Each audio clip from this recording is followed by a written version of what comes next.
Welcome to a Community Partners interview, where we explore the organizations, opportunities, and resources that look to make change in our daily lives.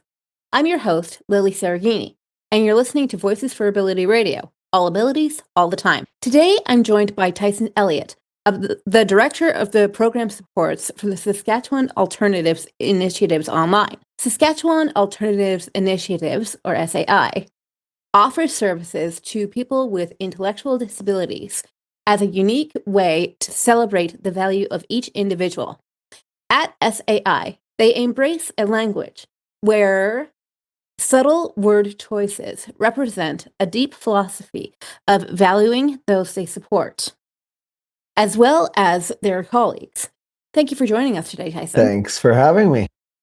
Tyson, could you tell us a little bit more about yourself and what inspired you to work at SAI? Well, I don't want to talk too much about myself, maybe, but I can start by saying, yeah, I've been at SAY for 15 years. We celebrate our employees at the 5, 10, 15, 20, 25 mark, and I got my celebration this year at my 15th year. So, yeah, I started as a team leader at SAY. I had past experience in the field at other agencies, and I found myself at SAY. And yeah, I started as a team leader for 5 years. That was a ton of fun. And we can get into what that looks like if you'd like. And then I moved to the office as a coordinator here in Saskatoon, and now I am the director of program supports, one of two director of program supports here at SAY. And I guess why I got into the field in the first place, my mother worked at another agency, and she was just absolutely in love with what she did. She talked about the differences she was making. She'd come home, and that's all she'd actually talk about is what happened at work. And I knew that that would be something that I would want to do, something that would make a difference and things like that. So when I went to visit my mom at this other agency in Saskatoon, there was an older gentleman that just would always come over and talk to me. And he took a picture of me and he put it in his locker at this other agency. And I had just met him. And about 3 months later, I came to visit my mom again, and he still had my picture in his locker. And I just thought, well, if I wanted to make a difference, what better place than right here to do that? So, or at least in this field. How did SAY get its Oh, start? great question. So there was a gentleman by the name of Tim who was our founder. I guess he started the agency with families that were in need of support around Saskatoon. That was about 30 years ago, and he was the executive director here. A lot of board members are still the same all that time later. And he has since moved to a new role in another agency. And a gal by the name of Melanie is our new executive director for the last year and a bit here. And she's been a part of SAFE for longer than me, and yeah, 25 plus as well. So Nice. My boss's name is Melanie as well. oh, awesome. Yeah. So while doing some research, I saw that you have a couple of programs that you offer. Can you tell us a little bit more about some of For those? sure. We have 3 programs. First is our day program, our vocational day program. And the day program is a lot different than other center-based. There's a lot of center-based day programs in Saskatoon, and we kind of pride ourselves in being more community-based. So certainly individuals that we support can come and hang out in our drop-in center and things, but we focus more on being out in the community. That could be rec activities, that could be work placements and odd jobs just to make money, and bowling, all these types of things. And then we also have our supported independent living, which is we have just over 20 people in that program, where we support them in acquiring life skills, and they're more so living on their own, and they get a handful of hours of support from our program, where we're kind of working on life skills. There's some rec and things like that. We always hope to have a lot of fun while we're supporting, but there's also the work that goes into it, and the life skills, and that is our supported independent living program. I would say, circling back to the day program, there is just over 20 people, 20 individuals in that program too. And then our third program is our home support program. And this is 24/7 support. We have 17 homes and roughly 50 plus people in our 17 homes. And yeah, that's our home support. That's our home support program. Excellent. Yeah. I also saw that you have a training tab. What's that all about? Well, we are big on making sure that our new employees and everyone at Say are as equipped as possible to support the individuals that we support. So we have a 10 module training seminar, I guess, or training. Geez, I can't think of the word. Training requirements, I guess. And yeah, we just do that in house. But during COVID and with the growing needs of our agency and the I guess for reasons of hiring, we decided to also put it online. Not all of our training, but a handful of our training that kind of doesn't change and stuff is online. So it's that training tab is not necessarily geared for anybody who's visiting our website, but more so for our employees that are employed at Say, and they can go on, watch the videos, do the quizzes, and make sure that they're equipped as much as possible with all of the training that we provide. Cool. Absolutely. Best to be Yeah. prepared. I also noticed on your website that you have a shop. So, what are the different things that someone can buy on your So shop? we've had, yeah, basically Say Swag has been on the shop, from pens to clothing, toques to hats, that kind of thing, just to promote ourselves.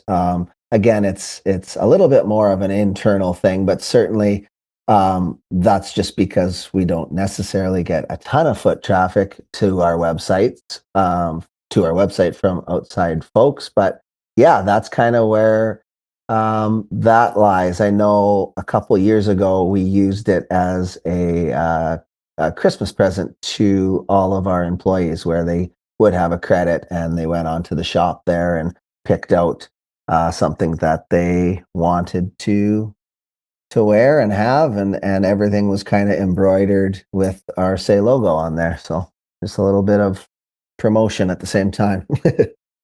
For sure. Are there any restrictions to the services that say, such as age or caregivers or family members only, things like that? Yeah, I guess there is. We support adults with disabilities, so all of the individuals that we support come through the government of Saskatchewan and their wing called Community Living Service Delivery. So a social worker for our individuals would send in an application to Say, and we would assess some of our vacancies, I guess, and see what the needs are for that individual, and the individuals, if they were to be moving into a home, let's say, we would make sure that obviously there's a match with the current tenants, the current individuals living there that we're supporting, and then also the person coming in. So that's kind of how someone would get their foot in the door. And yeah, it's basically adults after 18, up until as long as we can continue supporting them, and their health needs uh, are I guess strong enough for them to be in our homes. That's as long as we'll support them. So yeah, there's a handful of individuals at our agency that have been here the whole 30 plus years, and yeah. Good. I mean, it's good to see loyalty. You get some lifers.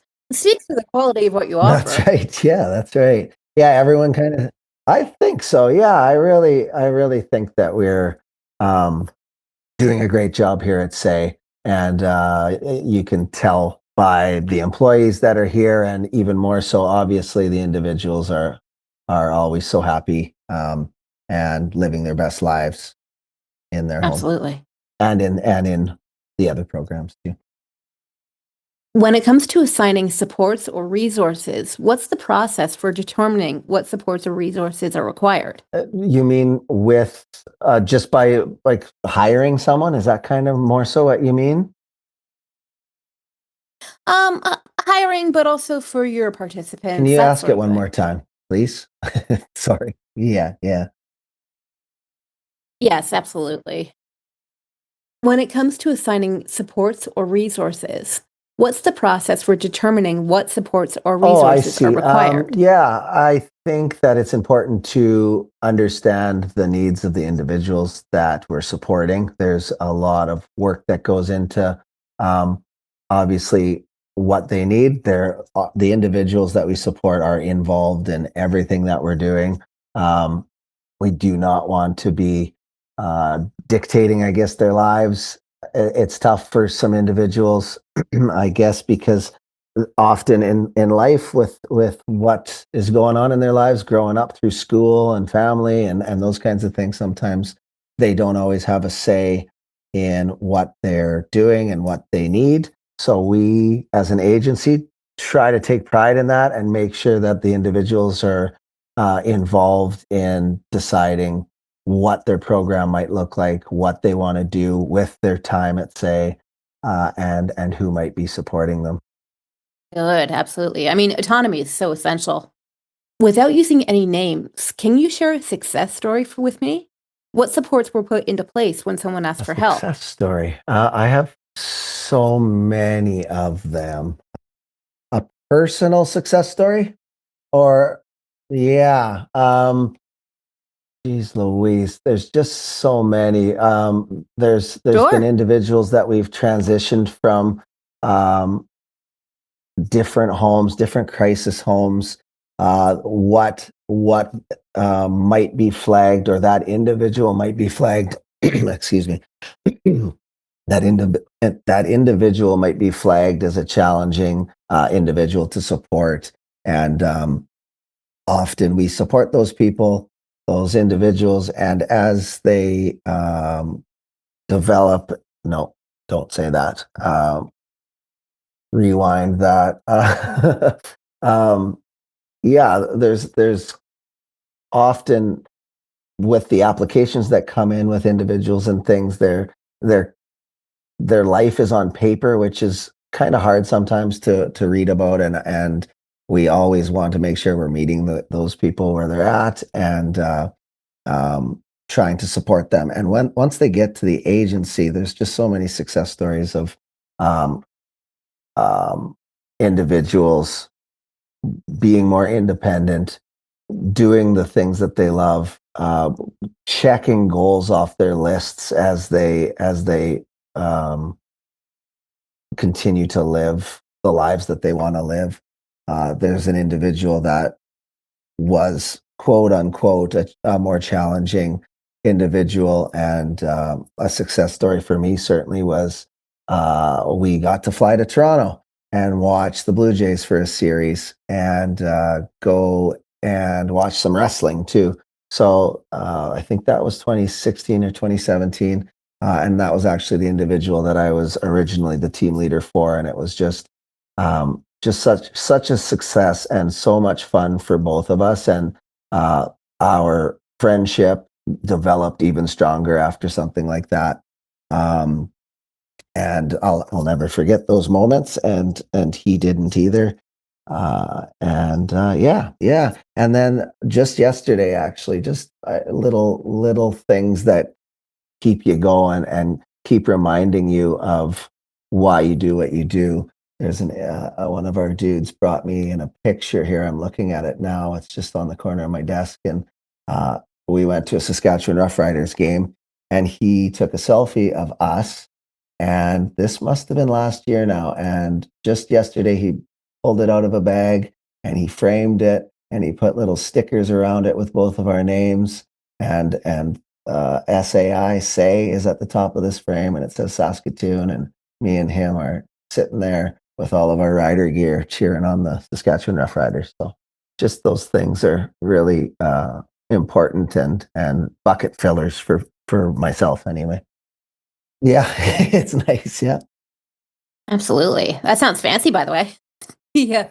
Yeah, we're always looking for If someone wanted to become a member or a volunteer with Say, what's the process for joining as a member or a volunteer? people that want to get in the field and make a difference. And really, our door is open at least Monday to Friday, 9 to 4. And you can pop in. We're in Saskatoon. Bring a resume, and we're always able to accommodate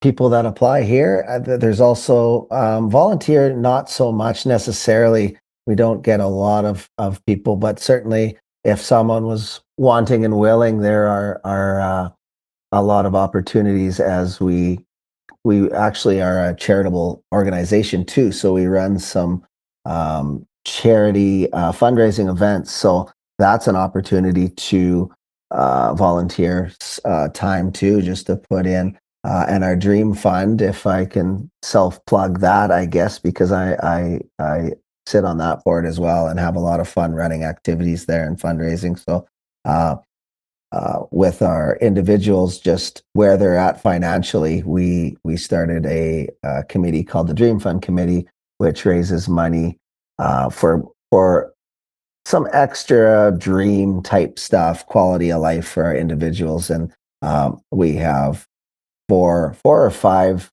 events throughout the year that we really take pride in running and raising money for our individuals in our agency. Excellent. So, this is one of my favorite questions on the board. What is the one thing that you see happening over and over again to individuals with disabilities that shouldn't be? And how do you think these? Oh boy, I think being left out of some of the decisions that they should be making. I think that individuals that we support should be involved in all aspects of their lives. I think often you get into a funk, I guess, of having team meetings without the individuals, and of course those are important too. But um, all encompassing participation should be something that we should strive for our individuals when it comes to community outings, events, and then also in the agency with their lives, team meetings, decision making, stuff like that. I also think that sometimes the downfall, where I said earlier that people's lives are kind of on paper.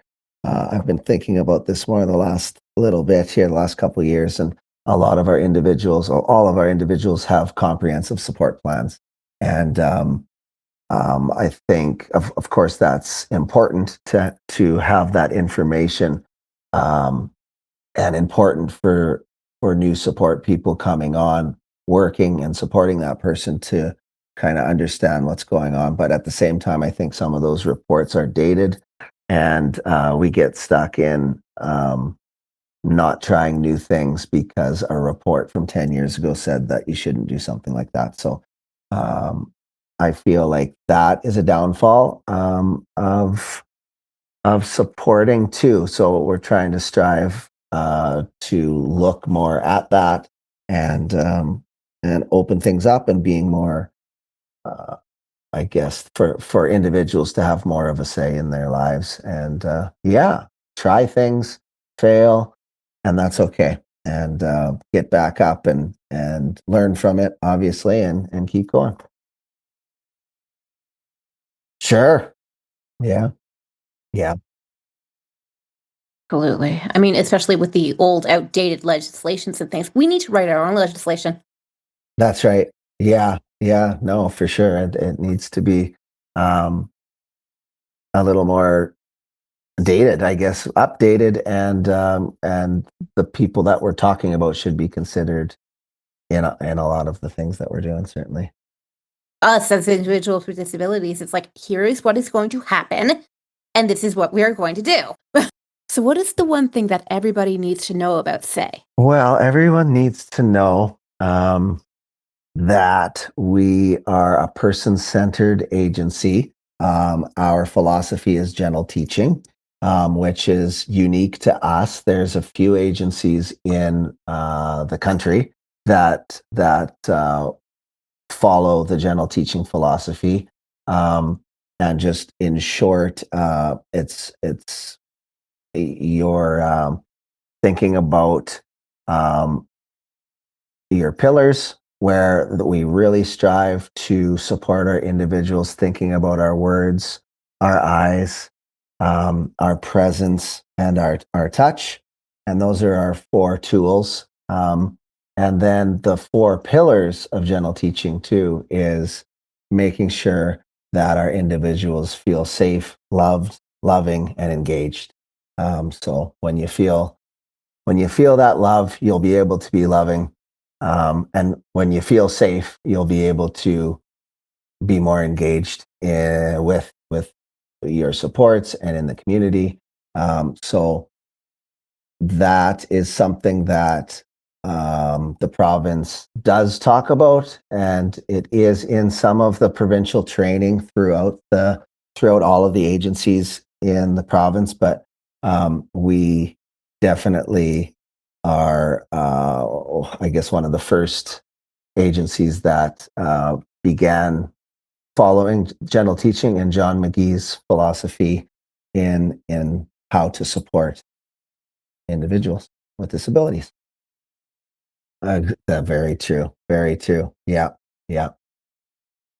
Well, yeah, geez, that's a great question. I can get some info here. I know, say online, no, sorry, what is our website? Oh, we're gonna have to pause that too. um, I should know this, shouldn't I? Mean, I don't fling around our website too often, I guess. Just a second here. So, if someone wanted to reach out to you or to find more information about you, where do they find you? Yeah, no doubt. Hey, so yeah, sayonline.ca is our website. You can get a lot of info about who we are and what we do, our philosophy. There's also a tab to be able to join us right there. So an email can flag you in applying to say, and obviously we would want a resume to join and things like that. But yeah, if you have any other questions too, you can reach out. There's a phone number right on that website, sayonline.ca.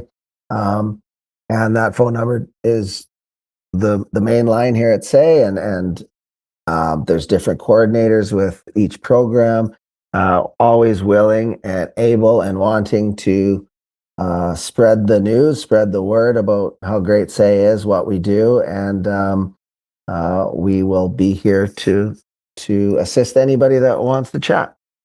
Thank you. Excellent, excellent. I agree with that. I mean, everyone needs that gentle touch. This whole idea of community building together, like through kindness, not through force or money, of all things, is your opportunity to advance that a little bit. Perfect. Thank you so much today, Tyson. All right. You have been listening to an interview on community partners on V4A Radio. And remember, folks, stick together because we are all in this together.